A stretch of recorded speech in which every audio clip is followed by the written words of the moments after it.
सावन के महीने से 16 सोमवार का व्रत जो व्यक्ति करता है उसकी सारी मनोकामनाएं पूरी होती है।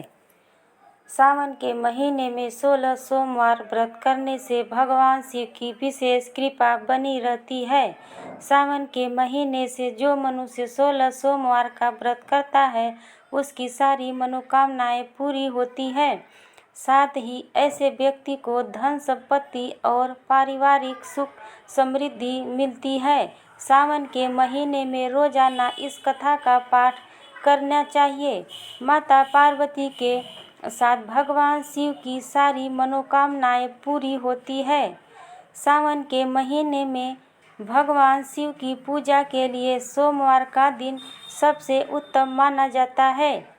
सावन के सोमवार से अक्सर 16 सोमवार का व्रत आरंभ किया जाता है तो मनोकामना पूरी के लिए श्रेष्ठ माना गया है।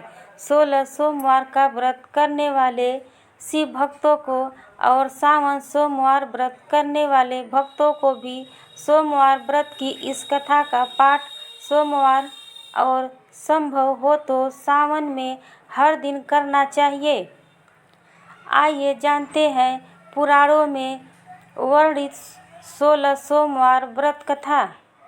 एक समय की बात है कि भगवान शिवजी, जिन्हें हम विश्वनाथ महादेव के नाम से भी जानते हैं, माता पार्वती जी के साथ भ्रमण करते हुए मृत्युलोक में पधारे। वे दोनों विदर्भ देश के एक सुंदर नगर अमरावती में पहुँचे।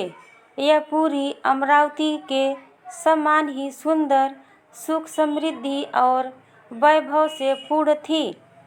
उस पुरी के राजा ने अपनी भक्ति और श्रद्धा से एक अद्भुत शिव मंदिर बनवाया था, जिसमें हर दिन विधि पूर्वक भगवान शंकर की पूजा अर्चना होती थी।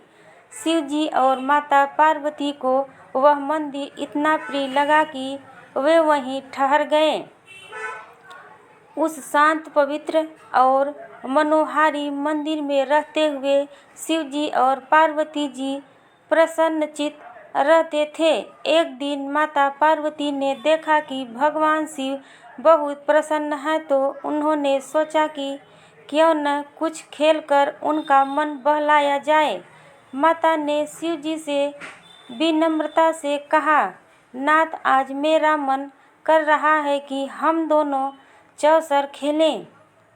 भगवान शिव मुस्कुराए और अपनी प्रिया पार्वती का आग्रह तुरंत मान लिया। इस प्रकार दोनों ने चौसर का खेल प्रारंभ किया। खेल में कौन जीतेगा और कौन हारेगा, यह तो भाग्य की बात थी। परंतु तभी एक घटना घटी। मंदिर का ब्राह्मण पुजारी पूजा के लिए मंदिर में आया। माता पार्वती ने उसे देख लिया और उसे पुकार कर पूछ लिया, ब्राह्मण देव, बताइए इस चौसर में कौन जीतेगा। ब्राह्मण देव ने बिना विचारे ही तुरंत कह दिया, माता, इसमें तो भगवान महादेव की ही विजय होगी। परंतु इस भविष्यवाणी के उलट थोड़ी ही देर में चौसर का खेल समाप्त हुआ और माता पार्वती जीत गई। यह देखकर पार्वती जी को ब्राह्मण पर क्रोध आया। उन्हें लगा कि ब्राह्मण ने झूठ बोला है। भगवान शिव ने उन्हें बहुत समझाया, पर माता पार्वती ने क्रोधवश ब्राह्मण को श्राप दे दिया कि तू कोढ़ी हो जाएगा। श्राप के प्रभाव से ब्राह्मण को शीघ्र ही शरीर में कोढ़ हो गया। उसके शरीर में घाव होने लगे और वह बहुत दुख भोगने लगा। उसे कोई पूछने वाला न रहा। उसे मंदिर से भी बाहर निकाल दिया गया। वर्षों बीत गए, उसका दुख बढ़ता ही गया। एक दिन स्वर्ग की सुंदर अप्सराएं भगवान शिव की पूजा के लिए उसी मंदिर में आईं।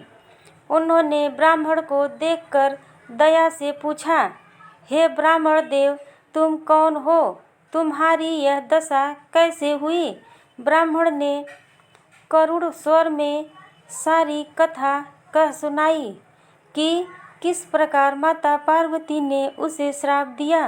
अप्सराओं ने सहानुभूति से कहा, हे ब्राह्मण, अब तुम्हारा दुख दूर होगा। तुम भगवान शिव का 16 सोमवार व्रत करो, इससे सारे दोष मिट जाएंगे और तुम्हारी शरीर पुनः स्वस्थ हो जाएगा। ब्राह्मण ने हाथ जोड़कर पूछा, हे देवियों, यह व्रत कैसे करना है? कृपया विस्तार से बताइए।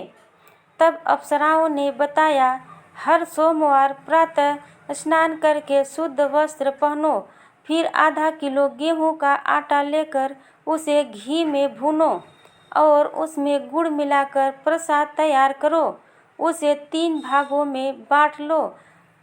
प्रदोष काल में चंदन, फूल, बेलपत्र, धूप, दीपक आदि से श्रद्धा से भगवान शिव की पूजा करो। फिर प्रसाद का एक भाग भगवान शिव को अर्पित मानकर श्रद्धालुओं में बांटो और एक भाग स्वयं ग्रहण करो।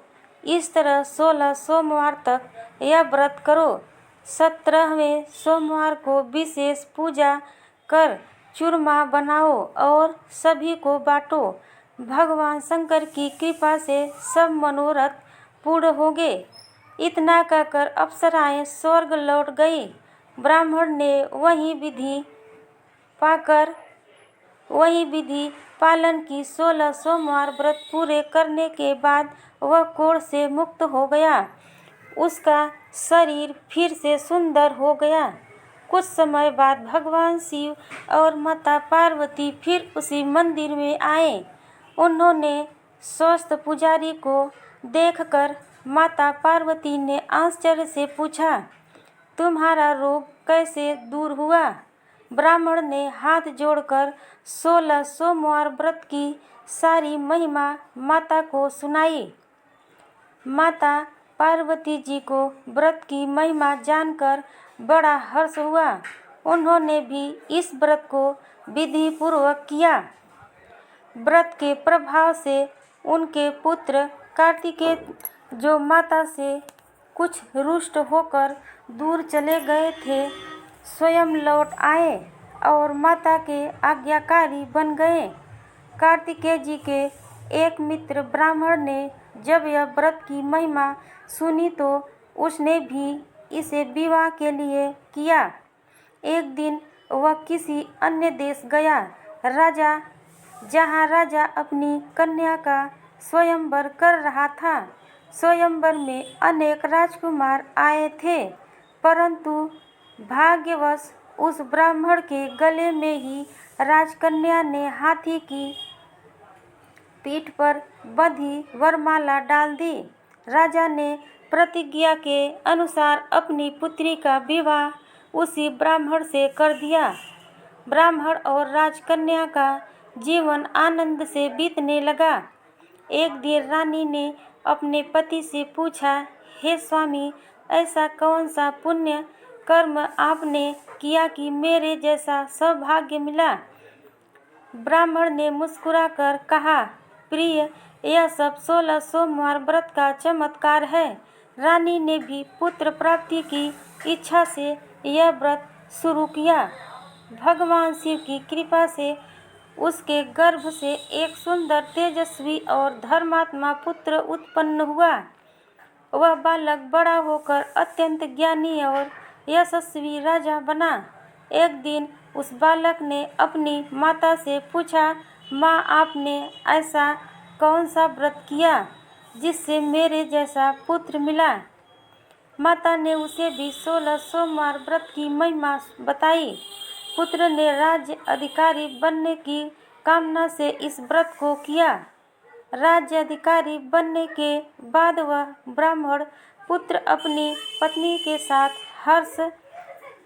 हर वर्ष 16 सोमवार व्रत करता। एक बार उसकी पत्नी ने आलस्यवश मंदिर न जाकर दासियों को पूजा सामग्री भेज दी। राजा ने अकेले पूजा की। तभी आकाशवाणी हुई, राजा अपनी रानी को त्याग दो, अन्यथा सर्वनाश होगा। राजा ने आकाशवाणी सुनकर दुख के साथ रानी को महल से निकाल दिया। दुखी रानी दर दर भटकती रही। उस पर भगवान की भीषण परीक्षा थी। रानी एक बुढ़िया के साथ सूत बेचने गई, पर आंधी में सारा सूत उड़ गया। फिर वह तेली के घर गई तो तेल के सारे घड़े टूट गए। नदी से पानी भरने गई तो नदी सूख गई। तालाब से पानी लेने गई तो उसमें कीड़े पड़ गए। दुखी होकर रानी एक साधु गुसाई जी के आश्रम पहुंची। गुसाई जी ने उसकी दशा देखकर उसे अपनी शरण में ले लिया।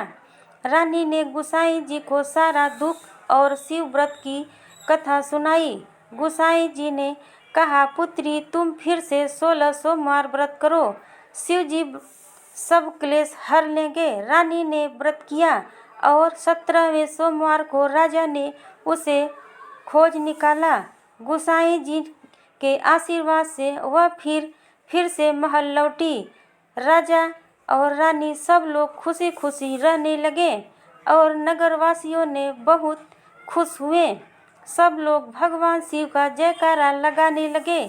हेलो दोस्तों, अगर 16 सोमवार वाली मेरी स्टोरी पसंद आई हो तो मेरे चैनल को सब्सक्राइब कर देना दोस्तों प्लीज़।